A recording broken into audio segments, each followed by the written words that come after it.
Well, hello everybody in the vinyl community. How you doing? It's Matt here, your friend.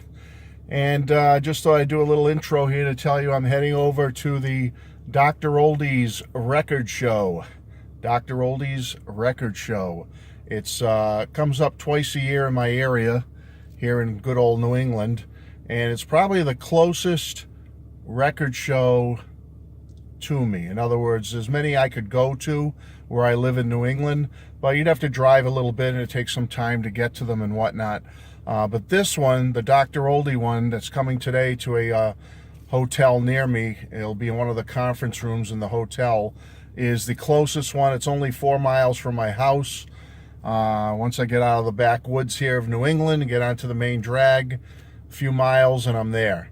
So I will try to take some video while I'm there and show you what I have, and at some point show everything to you. Okay? So talk to you soon. Bye. All right. Well, here we go as we're driving through the woods here, passing a few houses here and there. And just for the heck of it, pedestrian, got to watch out for the pedestrians. Always keep an eye on those pedestrians. As we're driving through these windy roads here to get out to the main drag, let's see randomly what's on the Beatles channel.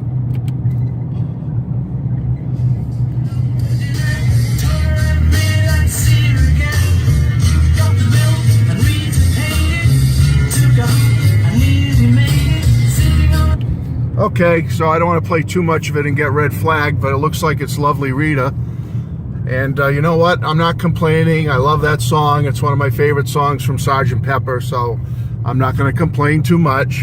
But it is kind of a common song at this point on the Beatles channel, I must say. So maybe later on the way back, I'll try it again and see if we get some nugget or something rare. Okay, well, signing off again. Bye-bye. Well, here we are, the Ramada Inn. Not the fanciest looking place in the world. Got the old directional on here. You can see the area is much busier here, a little more activity, more traffic. And I wouldn't say this place is a flea bag motel or hotel. It's not a sheet shaker, that's for sure. It's probably a couple of levels above a real flea bag, so it's not bad. And it's probably not as nice as a Hilton. I'll let this pedestrian go. I got a lot of pedestrians today I'm taking care of. You know, they should be thanking me. I could be running them all down. No, I'm not like that, folks. Okay, so we're pulling into the Ramada now. Then I got to find the room, and we'll start shopping. Again, happy to be here and looking forward to checking it all out. See you in a minute.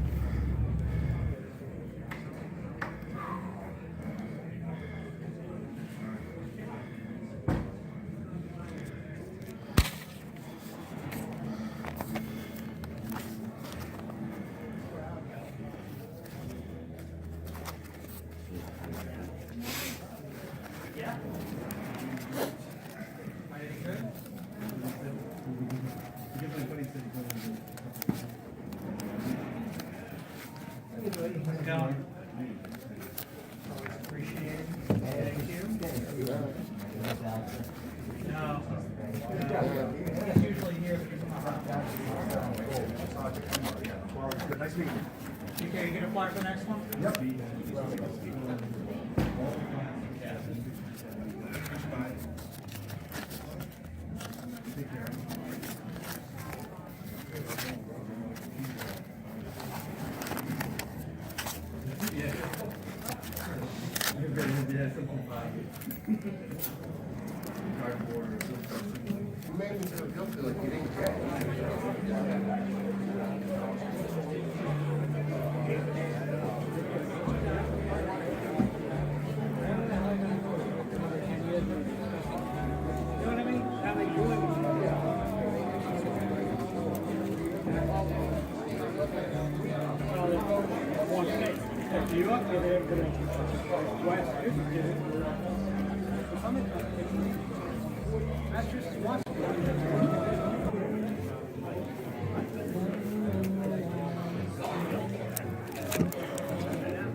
Whew, man. Hi, everybody. Well, you saw a few minutes anyway of Dr. Oldie's record show. Ah, man, it got so crowded in there, in that little hall or room or whatever you want to call it. You know, with these motels, they expand walls and stuff and make it as big as they can, but still, they had like 50 vendors in there. I did my best to flip through some Beatles sections for you. I was going to try to do other artists for you, like Elvis, the Kinks, you know, whatever I could think of, but it got so crowded, and it got to a point where you'd have to stand and wait for someone to move down a little bit, then you could get in and do a row or so.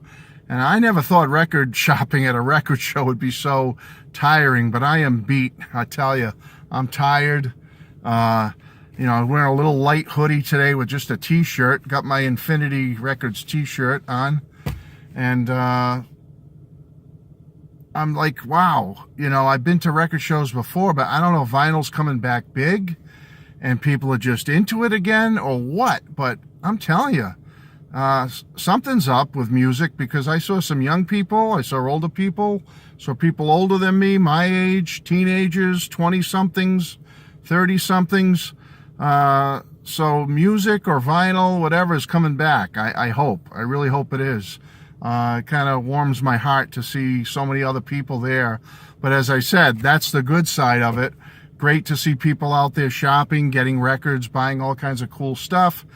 But kind of tiring that, you know, the crowds are just so big. And for me to try to film me flipping through records for you, it would have been crazy. So I did a little bit of it for you, so you'll get to see some Beatles sections that I did flip through, but I went through the whole record show pretty much. I tried to give you an overview of what it looked like, the size of it, when a couple of panning scan shots I did, so you saw those.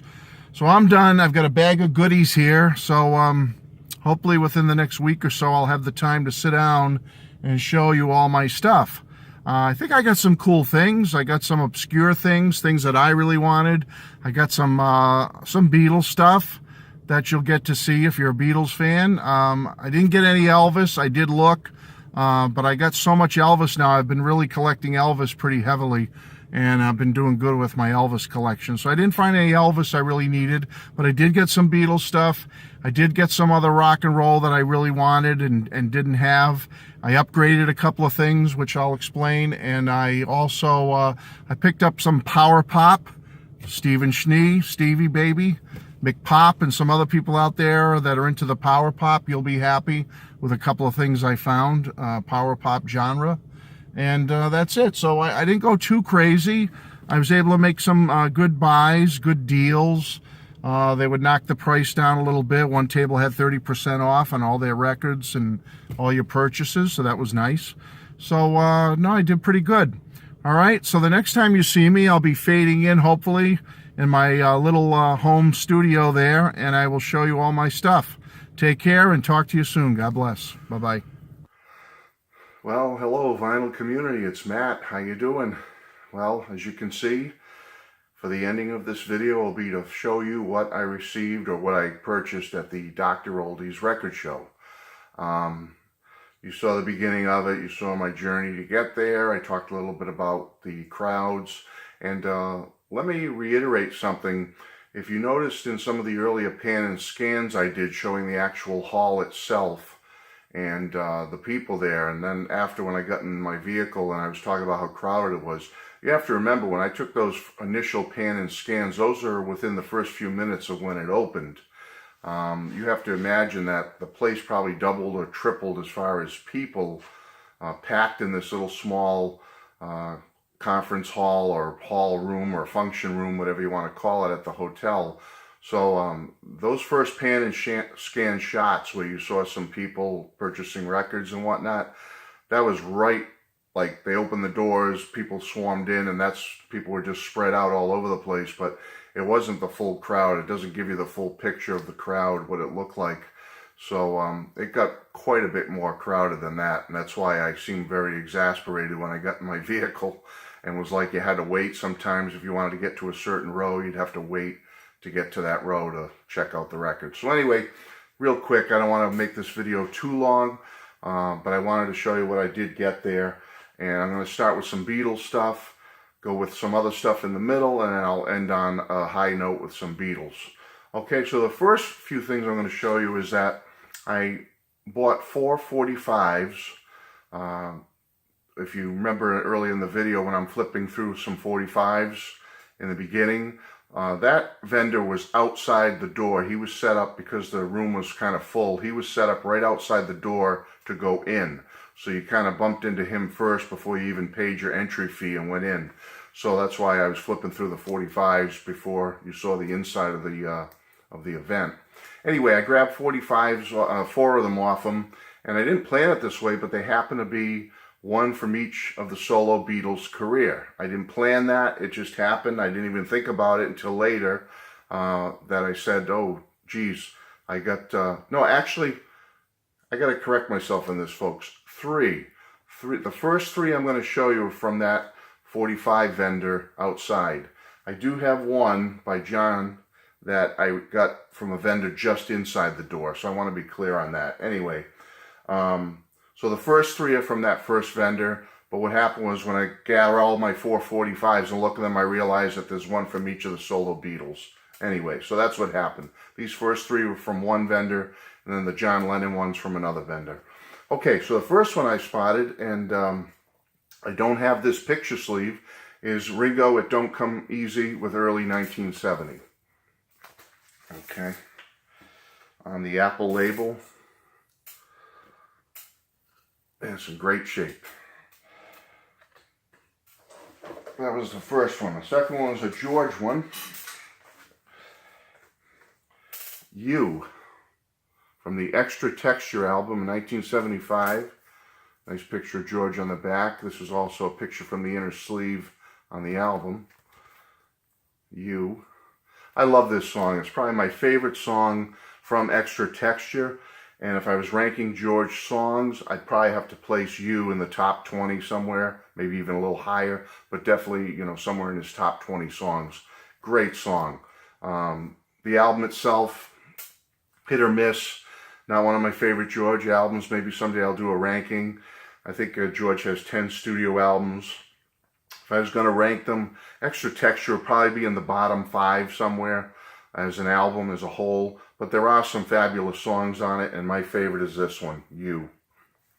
And I'll show you the vinyl. I always like some of George's labels, the way he does the labels on his releases. Kind of have a unique look to them. Okay, next one I got was Paul, Mary Had a Little Lamb picture sleeve. Never had this, folks. I know what you're saying. You didn't have some of this stuff? No, I mean, I might have like I might have a 45 of You somewhere. I might have, I'm sure I have it Don't Come Easy on 45, but to have all the picture sleeves, no, I don't have all of them. So whenever I come across one that's unique or I don't have, I'll grab it. And this one was pretty cool. Mary Had a Little Lamb, backed with Little Woman Love.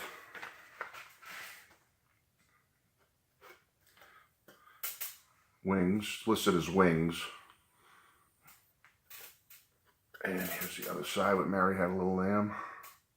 Again, kind of a unique label to it that Paul put on there. Great shape, by the way. Don't have to worry about these like I do with the estate sale videos, the estate sale vinyls that I grabbed. Those are going to need some cleaning, whereas these, you just kind of dust them off and they're ready to go.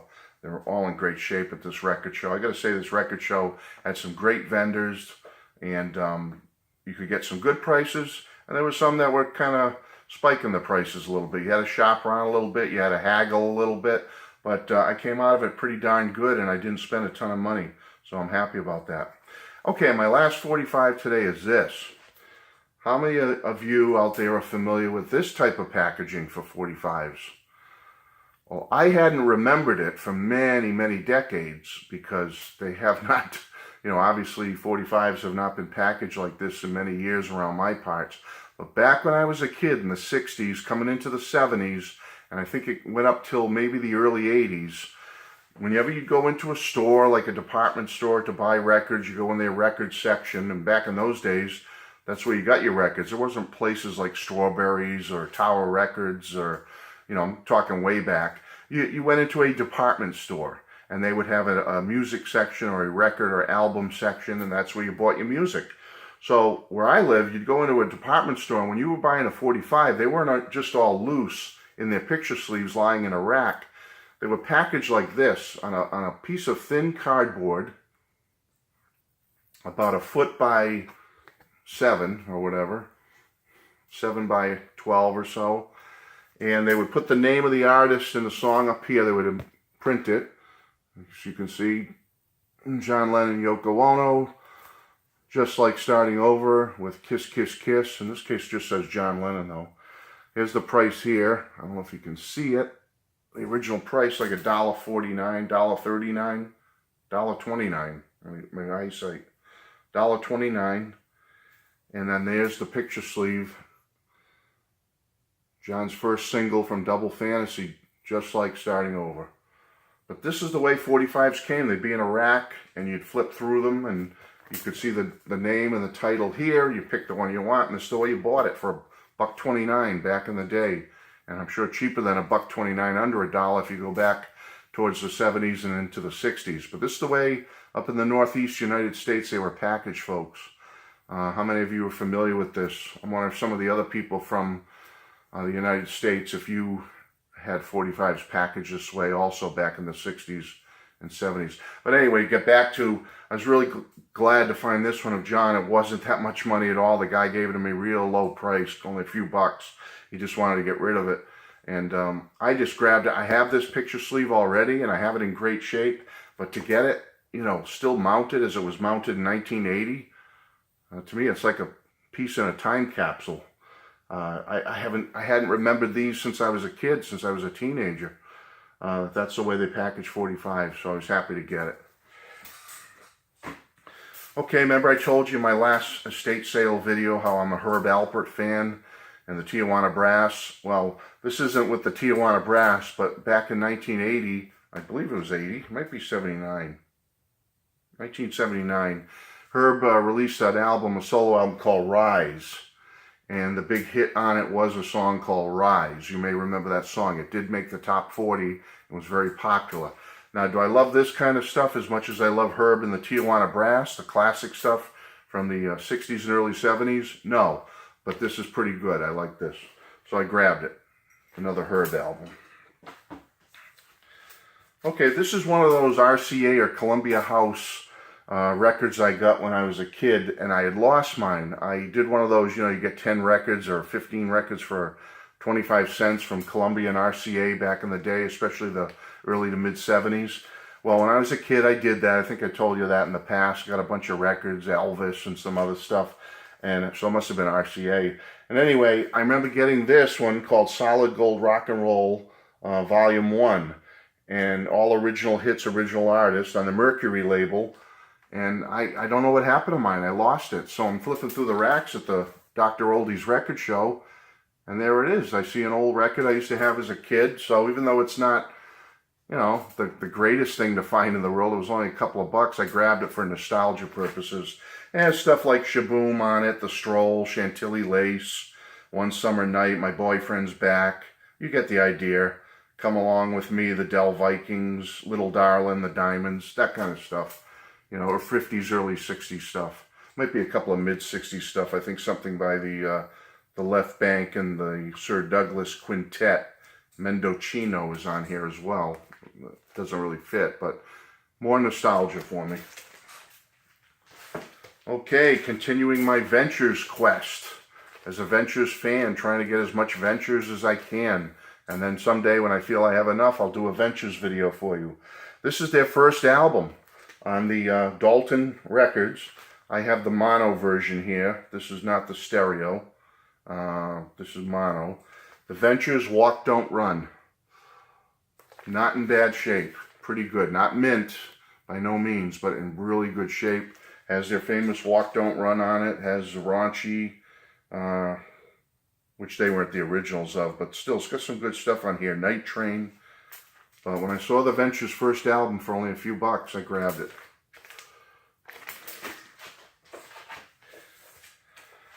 Ventures' Christmas album, and it's in mono, I believe. Yeah, mono. Ventures' Christmas album. I do have this on CD. I have a cassette of it somewhere that I got years ago, but I've never had it or found it on vinyl, or probably didn't even go out of my way to seek it. But when it popped up in front of me at the record show, I said, you got to grab it. So it's in mono, it's in great shape, the Ventures Christmas album. And I apologize, I'm not taking every record out for you to show every piece of vinyl. I just want to show you what I got at the record show. And I will take out one today, one special one to show you. But I figure you just want to kind of see what I got. And I don't want this video to be too long. So this is a cool one I got, Beatles related. It's Santo and Johnny, the Beatles' greatest hits, played by Santo and Johnny. And it's on the Canadian-American Records. Okay. Nice picture of the Beatles on the back with them, which I thought was kind of cool that they must have received permission to put their pictures on there like that. Pretty good. But Santo and Johnny, they're famous for the song, the instrumental Sleepwalk. You may be familiar with that song. And so when I saw this, that they're playing the Beatles' greatest hits, I grabbed it. Early stuff, too. This came out in '64. And I guess I will show you this one because it is a unique one. A label you probably haven't seen before. Canadian-American.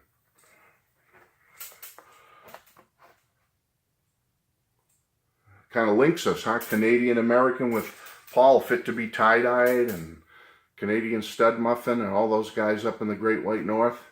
This label's linking us together. Peace and harmony, right? Canada and the United States. Canadian-American. Okay. All right. Grab this one. I had this on CD when the movie came out back in 1987. Can you believe it? It's been 30 years since this movie came out. But it's a great movie. And even more so, I always love the soundtrack to La Bamba.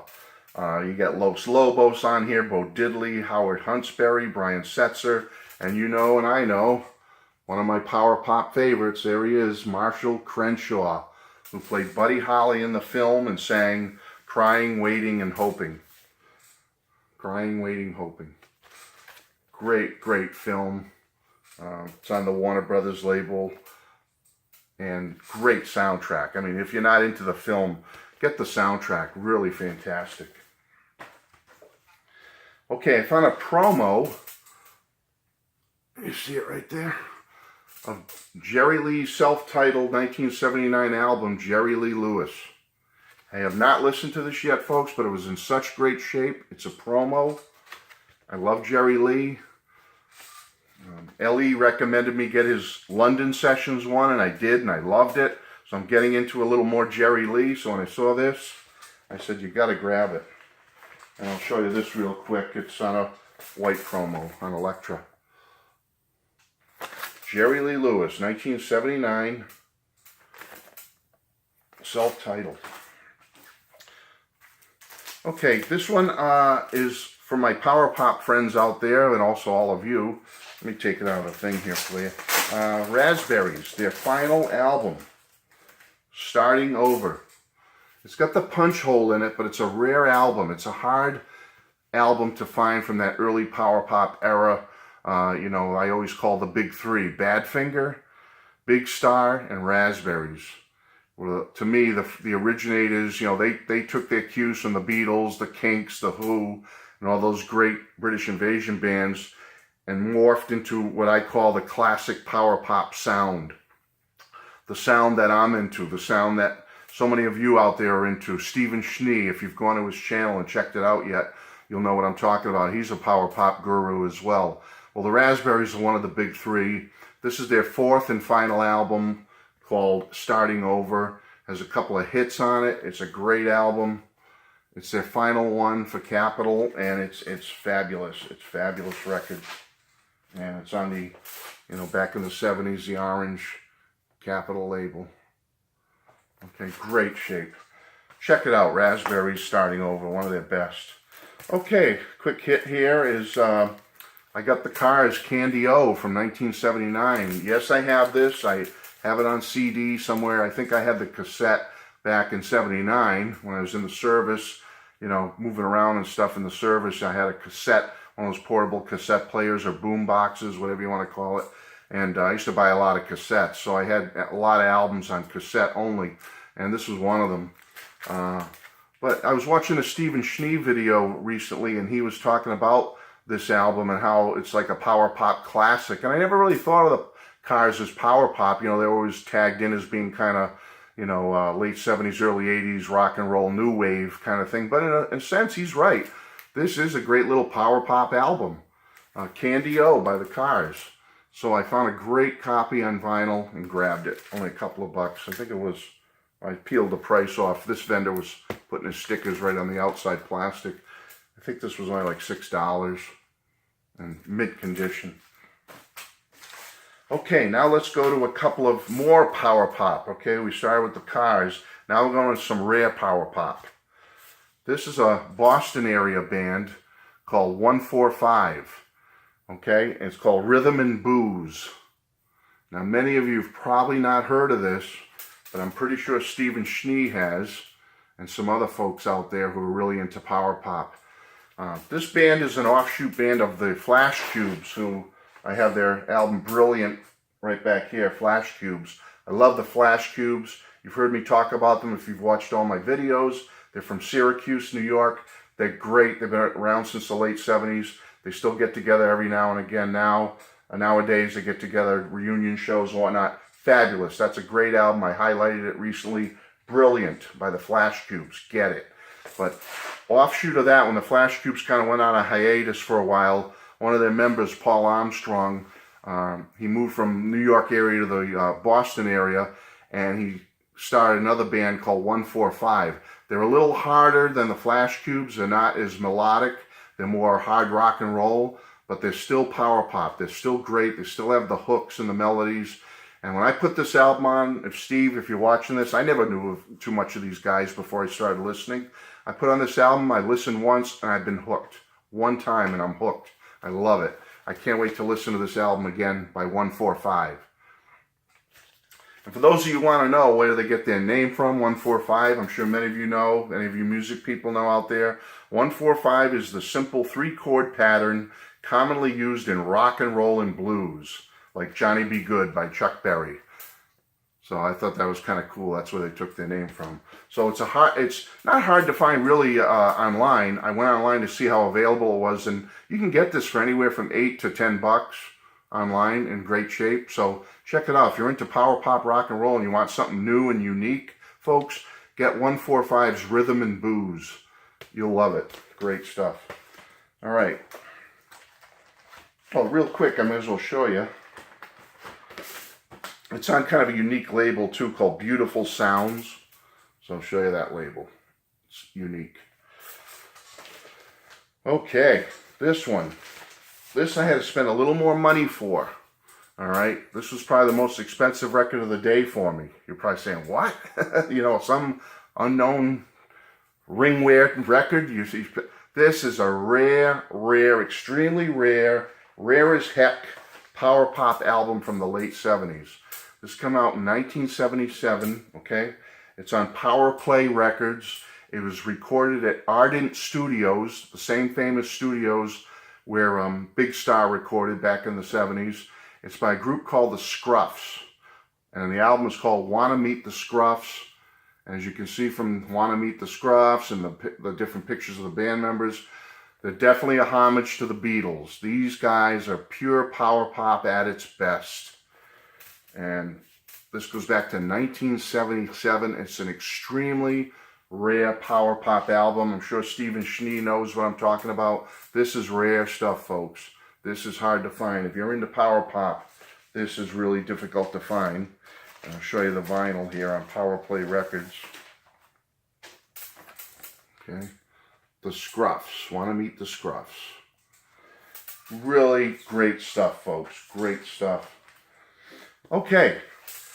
Last but not least, 2 Beatle albums I picked up. And I'm extremely happy with this first one. I'll show you. Taking it out of the plastic for you.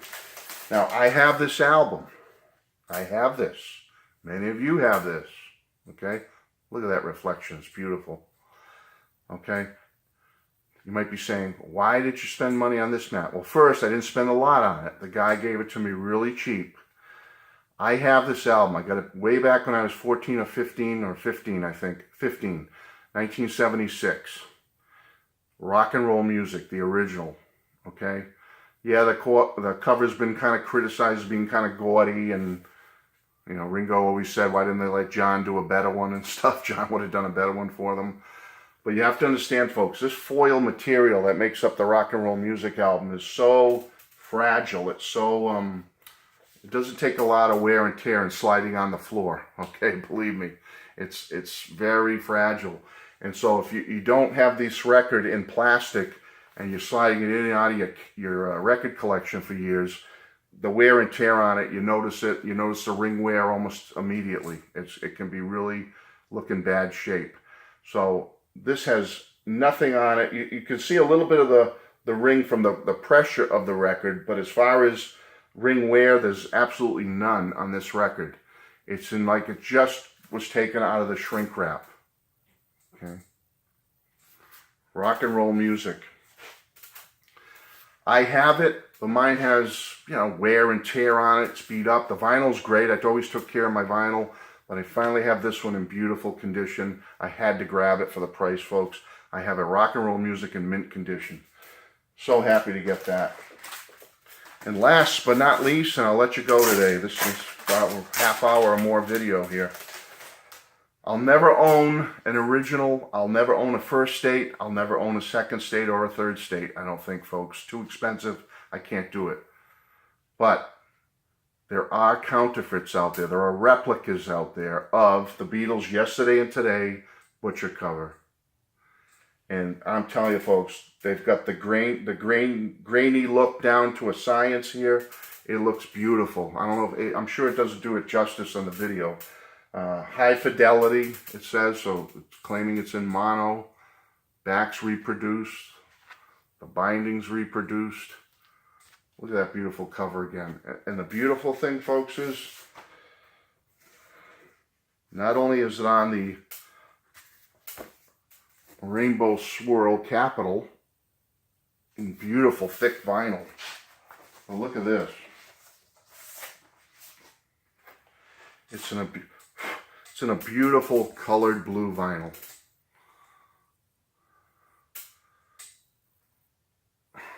Isn't that gorgeous? So I had to get it, folks. I had to get it. It cost me, it wasn't too expensive, put it that way. It was reasonable, but it was my second most expensive record for the day after that Rhea Power Pop one with the scruffs was this one. But I had to get it. Okay, so that's it. That was my adventure at Dr. Oldie's record show. I'm happy to show you all my cool stuff. And I hope you enjoyed it. And I know this video is well over 20 minutes, but I want to end it so I can edit everything together and get it out to you so you can check it out. All right, take care, enjoy, God bless. Thanks for stopping in. Thanks for joining me on my journey to the record show. Bye-bye.